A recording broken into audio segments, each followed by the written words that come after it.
All out ang ibubuhos ng Creamline sa kanilang first ever international stint as a club team matapos magdagdag ng 3 imports sa kanilang all-star lineup. Pero ang tanong ng fans, sino ang mga papasok sa final lineup ng Creamline? Best roster ng CCS sa AVC, kilalanin. Pawns out muna sa Creamline? Hindi pinalampas ng Creamline ang opportunity na ibinigay ng AVC na pinayagan ang mga teams na kumuha ng tig-3 imports.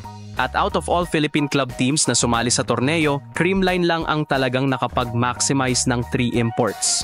Again, considered as imports sina Brooke Van Sickle at MJ Phillips ng Petrogas, kaya isa lang ang nakuha nilang import on Giovanna Milana Day ng USA. While for PLDT, aside kay Savvy Davison na considered din sa import, isa lang ang kinuha ng high-speed hitters mula sa ibang bansa na si Wilma Salas. Pero balik sa Creamline, dahil 3 imports ang kinuha ng team, ilang slots na lang para sa local players ang natitira para sa final 14 players ng Cool Smashers. Dagdag pa na bagong pasok si Rhea Di Maculangan, which means 10 OG Creamline players na lang ang papasok sa lineup. At narito nga ang best possible lineup ng Creamline para sa kanilang best shot sa historic AVC medal ngayong 2025 AVC Champions League. Disclaimer lang mga ka-V-heads na ito ay personal picks lamang ng writer at hindi pa ito official roster ng Creamline. For the setters, I guess, wala nang dapat pagtalunan dito. Almost 100% na rin napasok sina Kyle Negrito at Rhea Di Maculangan. Kyle Negrito dahil siya na ang main orchestrator ng Cool Smashers for the longest time na wala si Gia De Guzman. And of course, Rhea Di Maculangan dahil hinabol nga siya ng CCS bago ang torneo dahil alam nilang in-need ang team ng veteran setter. Shoe-in na rin syempre ang 3 foreign players with Erica Staunton, Anastasia Colomoyets, and Anastasia Kudryashova. For sure, main gunner ng team ang kanilang 2024 reinforcement na si Erica Staunton being that import na pinaka-familiar with the team.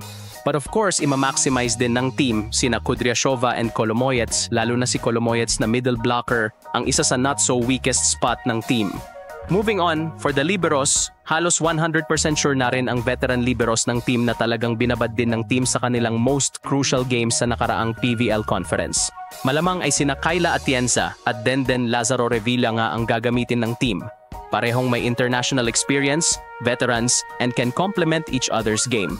With these players na shoe-in or almost 100% sure na sa roster, 7 slots na lang ang natitira. Out of 7, I guess, 2 dito ay ang middle blockers na sina Pangs Panaga at Bea De Leon. I think, sapat na ang 3 middle blockers ng team dahil ibababad for sure si Colomoyets at magandang magpalitan na lang sina Panaga at De Leon. And the remaining 5 slots ay syempre sa wing spikers.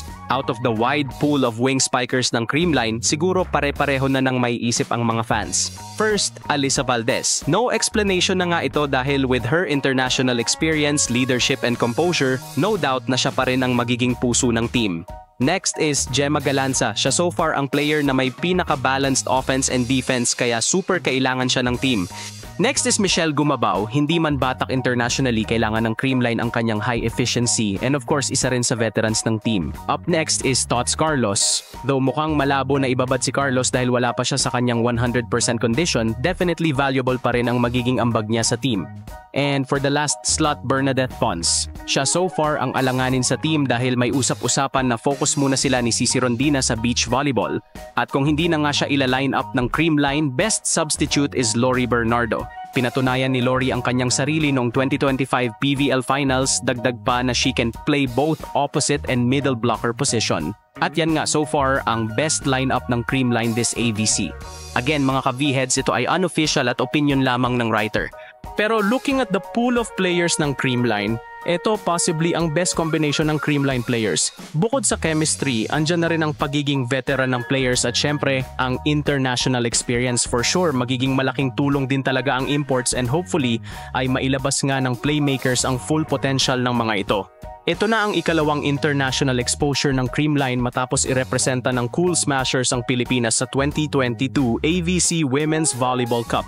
And as for history, wala pang kahit sinong Philippine club team ang nakakakuha ng medalya sa AVC club tournaments.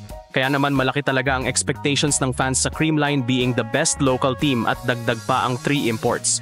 Kayo mga ka-V-heads, sino-sino ang Final 14 nyo para sa Creamline? Comment down below.